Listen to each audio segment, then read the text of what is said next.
नमस्कार दोस्तों, आपका स्वागत है आपके अपने YouTube channel study with Jupiter में। दोस्तों, आज हम मुगल काल का भाग 7 देखेंगे। इसके अंतर्गत मुगल कालीन कला, इसके अंतर्गत स्थापत्य कला, चित्रकला, संगीत कला तथा विदेशी जो मुगल काल में विदेशी भारत आए थे उनके बारे में भी देखेंगे। अभी तक हमने जो पढ़े हैं मुगल काल के 6 भाग पढ़े हैं। उसके अंतर्गत मुगल काल के राजाओं को देखा था। आज मुगल कालीन कला तथा संस्कृति को देखेंगे, जिसके अंतर्गत स्थापत्य कला, चित्रकला आदि को भी देखेंगे। चलिए वीडियो की शुरुआत करते हैं। मुगल कालीन कला, पहले हम मुगल कालीन कला के अंतर्गत पहले हम स्थापत्य कला का विकास देखते हैं। मुगल काल में स्थापत्य कला का क्या क्या विकास हुआ। पहला है बाबर। बाबर के काल में ईंटों से बनी पानीपत और संभल की मस्जिद, जो पानीपत संभल में मस्जिद बनी है ना, ईंटों की बनी हुई, ये बाबर के काल में बनी है। अब्दुल बाकी ने अयोध्या में बाबरी मस्जिद बनवाई थी। जो अयोध्या में बाबरी मस्जिद नहीं, जो ढाई गई थी, बाबरी मस्जिद ढांचा जो था वो अब्दुल बाकी ने बाबर के टाइम पे बनवाई थी बाबरी मस्जिद। भारत में फूलों का बाग लगाने की परंपरा का प्रारंभ बाबर ने किया, जिसे अब मुगल गार्डन के नाम से जाना जाता है। ये आप देख सकते हैं चित्र में, मुगल गार्डन दिल्ली, ये बाबर ने ही फूलों के बाग लगाने की परंपरा भारत में डाली थी। यो आज मुगल गार्डन के नाम से जाना जाता है। अगला है हुमायूं। हुमायूं ने सन 1533 ईस्वी में दीन पन्हा धर्म शरण स्थली दिल्ली की नींव रखी, जिसे अब पुराना किला के नाम से जाना जाता है। जो हुमायूं ने 1533 में दीन पन्हा नामक भवन जो दिल्ली में बनवाया था, जिसे अब पुराना किला कहा जाता है। अगला है शेर शाह। शेर शाह ने दिल्ली में किला एक कुन्हा मस्जिद का निर्माण कराया था। जो ये देख सकते हैं आप चित्र में, किला एक कुन्हा नामक मस्जिद जो दिल्ली में स्थित है, ये शेर शाह द्वारा बनवाई गई थी। चलिए अब आगे के स्थापत्य कला के बारे में अगला है अकबर राजा। अकबर के समय में स्थापत्य कला को देखते हैं। दिल्ली में हुमायूं का मकबरा हमीदा बानो बेगम द्वारा बनवाया गया। जो दिल्ली में जो हुमायूं का मकबरा हमीदा बानो बेगम ने बनवाया था, वो अकबर के समय में बना है। आगरा का लाल किला, जो आगरा का लाल किला आप देख सकते हैं, ये अकबर ने बनवाया था।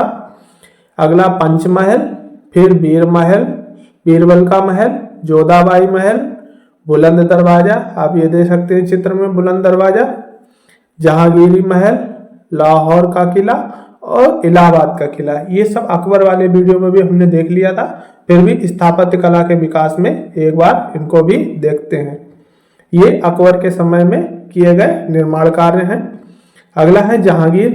सिकंदरा में अकबर का मकबरा, आप चित्र में देख सकते हैं, सिकंदरा में बना हुआ ये अकबर का मकबरा है। सादरा लाहौर में जहांगीरी का मकबरा नूरजहां द्वारा, जो सादरा में जहांगीर का मकबरा है ना, नूरजहां ने ये बनवाया है। चलिए अब आगे और देखते हैं। अगला है जहांगीर के समय बना हुआ एतमादौला का मकबरा, जो कि नूरजहां के पिता थे एतमादौला, जिन्हें उपाधि मिली थी। ये एतमादौला का मकबरा है, ये देख सकते हैं आलीशान एतमादौला का मकबरा। सफेद संगमरमर का बना हुआ मुगल काल का पहला मकबरा, जो कि आगरा में स्थित है।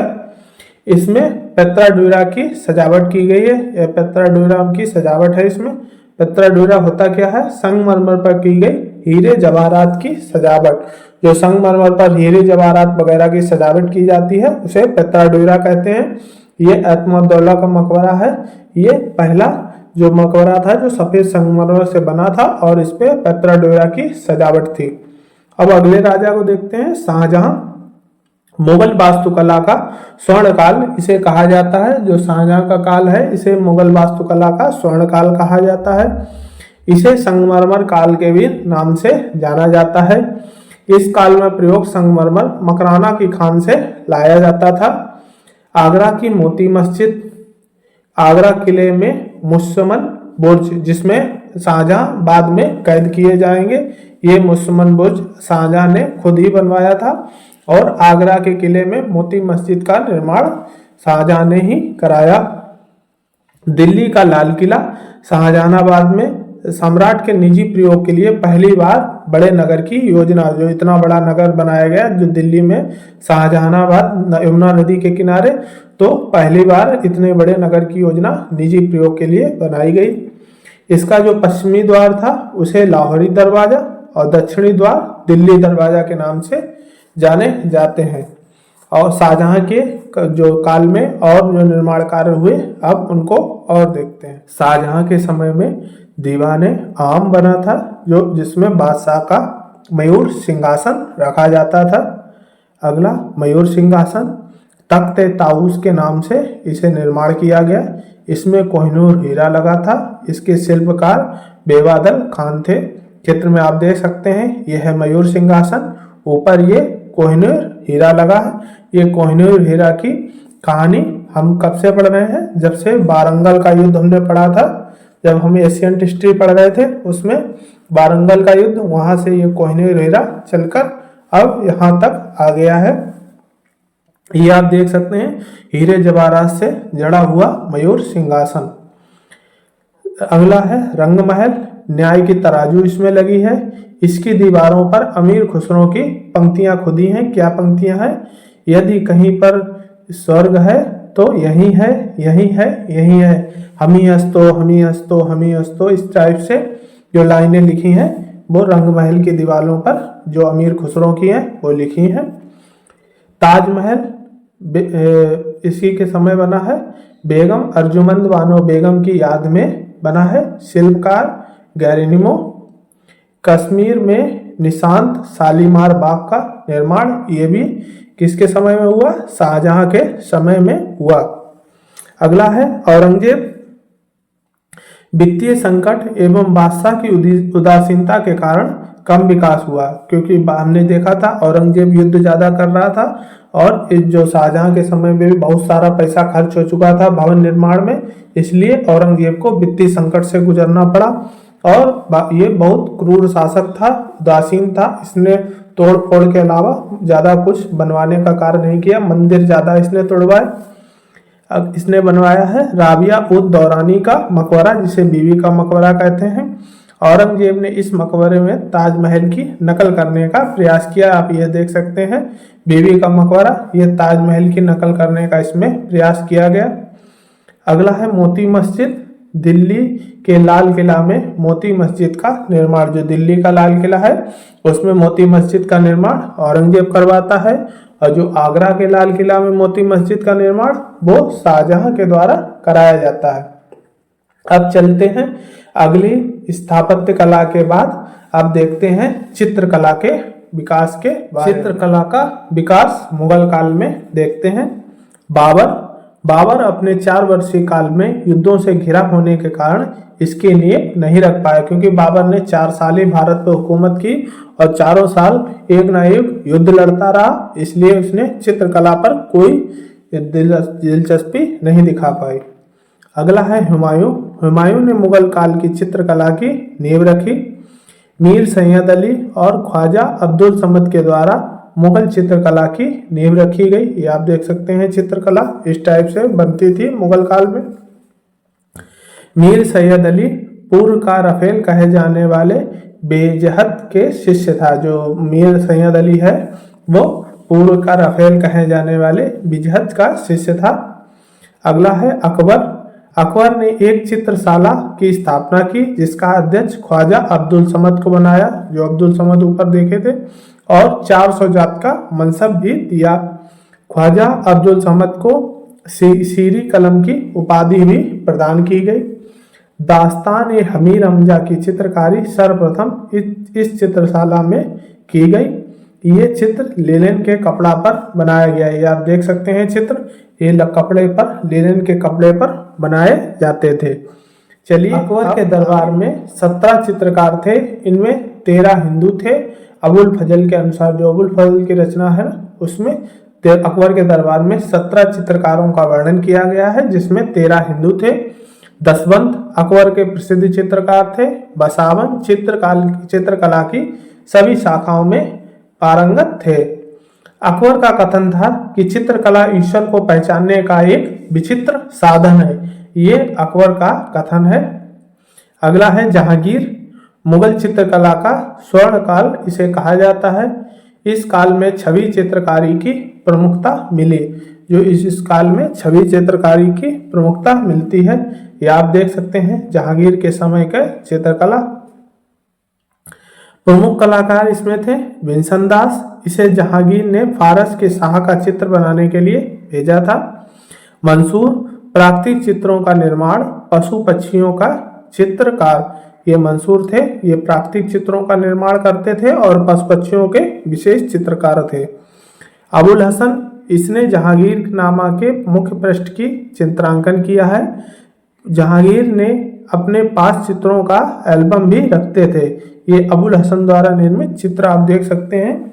ये अबुल हसन का चित्र है। अबुल हसन ने जो चित्र निर्माण किया है। चलिए अब आगे और देखते हैं। अगला राजा हमारा है शाहजहां। चित्रकला में इसे दैवीय संरक्षण में चित्र बनवाना पसंद था, जैसे देवताओं के हाथों से मुकुट ग्रहण करना। इस समय छवि चित्रकारी का चलन बढ़ गया। जो छवि चित्रकारी जहांगीर के समय में शुरुआत हुई थी, वो इस समय उसका चलन बहुत तेजी से बढ़ गया। अगला है संगीत कला का विकास। बाबर के समय इसने संगीत पर मसनवी ए मुबैयान रचना, जिसमें तुर्की के गीतों का संग्रह है। ये क्या करता था, जब युद्ध हो रहे थे तो टेंट लगा के वहीं पड़ा रहता था और तुर्की गीतों को गाया करता था और लिखा करता था। उसी में मसनवी ए मुबैयान लिखी है। अगला है अकबर। अकबर के दरबार में 36 संगीतज्ञ थे। इनमें तानसेन और बाज बहादुर प्रमुख थे। अबुल फजल के अनुसार, जो अबुल फजल ने गणना की है ना, उसमें 36 संगीतज्ञ बताए गए हैं। इसमें तानसेन और बाज बहादुर प्रमुख थे। अब तानसेन के बारे में कुछ देख लेते हैं। इनका मुख्य नाम रामतनु पांडे था। ये आप देख सकते हैं चित्र में तानसेन को। नवरत्न, अकबर के नवरत्न में ये शामिल थे। हमने जब अकबर के नवरत्न पढ़े थे उसमें तानसेन का जिक्र भी किया था। चलिए अब आगे तानसेन के बारे में और देखते हैं। तानसेन ने रुद्र वीणा की खोज की और ध्रुपद गायकी के लिए, जो ध्रुपद गायकी के लिए रुद्र वीणा की तानसेन ने खोज की। कई रागों की रचना की। मियाँ की टोरी, मियाँ का मल्हार और दरबारी कठारा ये तानसेन के हैं। ये आप चित्र में देख सकते हैं तानसेन बैठे हुए। एक अतिशयोक्ति भी कहा जाता है एक तरीके से कि तानसेन जब वीणा बजाते थे, गाते थे, तो दीपक जल उठते थे। इस तरीके भी कुछ कहानियां कही जाती हैं। अगले हैं जहांगीर। जहांगीर के दरबार में विलास खान तानसेन के छोटे पुत्र थे और शौकी प्रसिद्ध गजल गायक, ये 2 प्रसिद्ध लोग जहांगीर के दरबार में थे। अगला है शाहजहां। इसके दरबार में लाल खान प्रसिद्ध संगीतज्ञ थे। अगले हैं औरंगजेब। संगीत पर इसने प्रतिबंध लगा रखा था। हमने संगीत के जब पढ़ा था औरंगजेब के वीडियो, तब उसमें भी देखा था कि संगीत पर इसने प्रतिबंध लगा दिया था। फकीरुल्लाह के द्वारा राग दर्पण का अनुवाद मान कौतूहल नाम से करवाया गया और औरंगजेब को समर्पित की गई। जो फकीरुल्लाह होते हैं वो राग दर्पण का अनुवाद जो कराते हैं मान कौतूहल नाम से, और औरंगजेब को समर्पित करते हैं। चलिए अब मुगल कालीन सिक्कों के बारे में, मुद्राओं को देख लेते हैं। मुगल कालीन मुद्रा। मुगल काल में सोने, चांदी और तांबे की मुद्रा का प्रचलन था। मुगल काल की मुद्रा में टकसाल का नाम, बादशाह का नाम और जारी वर्ष अंकित होता था। जो मुगल काल की मुद्रा होती थी उसमें टकसाल का नाम होता था, कौन सा बादशाह है और कौन जारी कर रहा है, जारी करने का वर्ष है, ये सब लिखा होता था।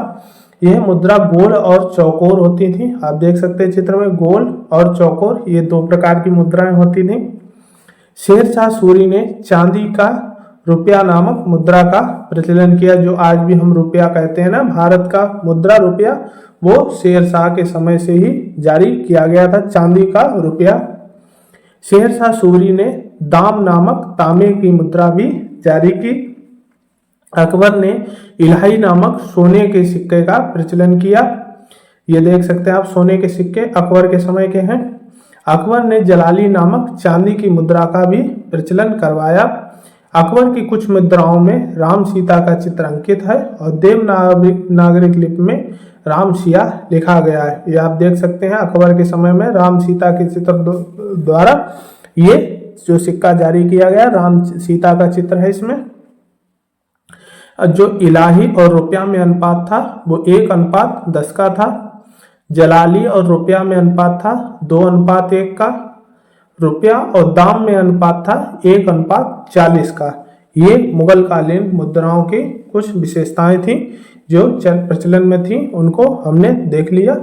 अब मुगल काल में आए विदेशी यात्रियों को एक बार और देख लेते हैं। जो प्रमुख विदेशी यात्री मुगल काल में मुगल काल में आए विदेशी यात्री, पहला है राल्फ फिच। यह भारत में 1583 ईस्वी से 1591 ईस्वी तक रहा। इस समय अकबर का शासन काल था। हमें पता है अकबर का शासन काल 1556 ईस्वी से लेके लगभग 1605 ईस्वी तक रहता है। तो इसी समय पे राल्फ फिच आता है। इसने फतेहपुर सीकरी और आगरा की तुलना लंदन से की। ये आप देख सकते हैं चित्र में राल्फ फिच, इसने जो फतेहपुर सीकरी और आगरा की जो भव्यता देखी थी उसे लंदन से तुलना की। अगला है कैप्टन हॉकिंस। यह भारत में 1608 ईस्वी से 1611 ईस्वी तक रहा। यह ईस्ट इंडिया कंपनी का प्रतिनिधित्व करने जहांगीर के दरबार में पहुंचा था। इस जहांगीर ने इसे 400 का मनसब और इंग्लिश खान की उपाधि दी। इसे 400 का मनसब कैप्टन हॉकिंस को, यह हेक्टर नामक जहाज पे आया था जो हमने पढ़ा था पिछले। अगर आपने वो वीडियो नहीं देखा है भारत में आए हुए विदेशी यात्री तो उसमें जरूर देखें। अगला है सर थॉमस रो। यह भारत में 1615 ईस्वी से 1618 ईस्वी तक रहा। यह जहांगीर के दरबार में जेम्स प्रथम के राजदूत के रूप में उपस्थित हुआ। यह सर थॉमस रो है, इसे आप देख सकते हैं। अगला है पित्रो डेला बले। यह भारत में 1623 ईस्वी से 1626 ईस्वी तक रहा। यह इटालवी यात्री था जो सन 1623 ईस्वी में सूरत पहुंचा था। जो पित्रो डेला बले है ये 1623 ईस्वी में सूरत पहुंचता है। उस समय जहांगीर का शासनकाल था। चलिए अब आगे और विदेशी यात्रियों को देखते हैं जो मुगल काल में भारत। अगला है पीटर मुंडी। यह भारत में 1630 ईस्वी से 1634 ईस्वी तक रहा। यह एक इटालवी यात्री था। इसके आने के समय शाहजहां का शासन था। हमने देखा था ना 1627 में जब जहांगीर की मृत्यु हो जाती है, उसके बाद फरवरी 1628 में शाहजहां राजा बन जाता है। उसके बाद 1630 से 1634 ईस्वी तक ये पीटर मुंडी शाहजहां के समय भारत में रहता है। अगला है ट्रेवर्नियर। यह भारत में 1638 ईस्वी से 1663 ईस्वी के बीच 6 बार आया। यह एक हीरा व्यापारी था जो इटालवी था। ये इटालवी था और हीरा व्यापारी था जो 1638 से 1663 मतलब शाहजहां और औरंगजेब के शासनकाल के बीच में ये 6 बार आता है। अगला है मनुची। यह भारत 1653 ईस्वी से 1708 ईस्वी तक रहा, मतलब औरंगजेब की मृत्यु तक ये भारत में रहता है। यह एक इटालवी यात्री था। इसने दारा शिकोह के तोपची के रूप में कार्य किया। दारा की मृत्यु के बाद चिकित्सक का पेशा करने लगा। ये आप देख सकते हैं मनुची। हमने जब दारा शिकोह के बारे में पढ़ा रहा था तब हमने कहा था मनुची ने अपना करियर जहांगीर के तोपची के रूप में प्रारंभ किया था। यही जो दारा शिकोह की मतलब औरंगजेब ने जो दारा शिकोह को मारा था ना, तो शाहजहां ने जो कमांडर रूप में दारा शिकोह को सौंप रखी थी, दारा शिकोह के कमांडर में ये तोपची था मनुची। अगला है बर्नियर। यह भारत में 1656 ईस्वी से 1607 ईस्वी तक रहा। यह भी औरंगजेब की मृत्यु तक रहे। इसने शाहजहां के पुत्रों के बीच उत्तराधिकार संघर्ष का वर्णन किया। जो क्योंकि 1656 ईस्वी में आया था, ये 1657 ईस्वी के बाद में संघर्ष शुरू हो जाता है। तो बर्नियर उनके उत्तराधिकार संघर्ष को वर्णन करता है और औरंगजेब की मृत्यु तक लगभग भारत में रहता है। इसी के साथ ये वीडियो यहीं समाप्त होता है। एक मुगल काल का वीडियो और आएगा, उसमें हम मुगल कालीन साम्राज्य तथा साहित्य को देखेंगे। उसके साथ ही मुगल काल समाप्त हो जाएगा। अगर वीडियो अच्छा लगा हो तो लाइक करें, सब्सक्राइब करें तथा शेयर करें। आज के लिए इतना ही, धन्यवाद।